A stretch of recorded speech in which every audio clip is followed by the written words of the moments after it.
Jansangram news, बातमीची सत्यता हीच आमची ओळख। 10 वर्षापूर्वीचा सुकळी उभार प्रकल्प शेतकऱ्यांसाठी कोरडाच। तब्बल 10 वर्षापूर्वी पूर्ण झालेल्या या प्रकल्पातून आजही अनेक लाभधारक शेतकऱ्यांना सिंचनाचे पाणी मिळत नसल्याने नाराजी वाढली आहे। आता प्रकल्पातील त्रुटी दूर करण्यासाठी प्रशासनाने हालचाली सुरू केल्या। सुमारे 1750 हेक्टर क्षेत्राला सिंचनाचा लाभ मिळावा या उद्देशाने सुकळी उभार प्रकल्प 2014 मध्ये पूर्ण करण्यात आला। 2016 मध्ये प्रथमच पाणी सोडण्यात आले, मात्र कालव्यातील तांत्रिक त्रुटी, अपुरी दुरुस्ती आणि नियोजनाअभावी अनेक शेतकऱ्यांपर्यंत पाणी पोहोचलेच नाही। 2018-2019 पासून माजी जिल्हा परिषद सदस्य जयश्री गफाट यांनी हा प्रश्न सातत्याने प्रशासन आणि शासनाकडे मांडला। जलसंपदा मंत्री, पालकमंत्री आणि आमदार राजेश बकाणे यांच्याकडे वारंवार पाठपुरावा करण्यात आला।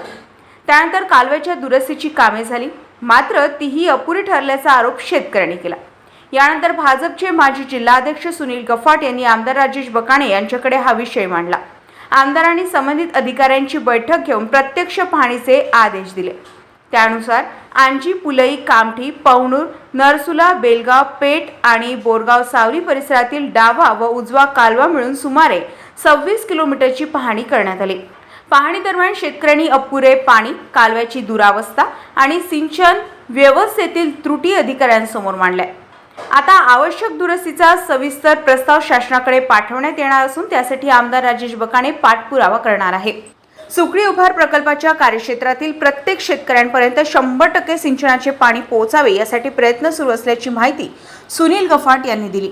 सध्या सुकळी उभार प्रकल्प हा त्या ठिकाणी शोभेची वस्तू झाला आहे, कारण त्या प्रकल्पातून अद्यापही संपूर्ण शेतकऱ्यांना पाणी मिळत नाही आणि म्हणून या संदर्भातली मागणी माननीय आमदार राजेशजी बकाणे असतील, माननीय पालकमंत्री पंकजी भोयर असतील यांच्या माध्यमातून आम्ही शासनाकडे केली आहे। आणि आता शासनाने आणि आमच्या माननीय आमदार महोदयांनी अधिकाऱ्यांची बैठक बोलावून या संदर्भातली पुढील कार्यवाही करण्याच्या सूचना त्यांनी दिल्या आणि त्यामुळं आता मला विश्वास आहे की पुढच्या काळामध्ये या आमच्या आंजी परिसरातील या गावांना परिपूर्ण या प्रकल्पाचा सिंचनाचा फायदा या ठिकाणी होईल। प्रकल्पातील उर्वरित त्रुटी दूर झाल्यास हजारो एकर शेतीला मोठा दिलासा मिळण्याची अपेक्षा शेतकरी व्यक्त करतात।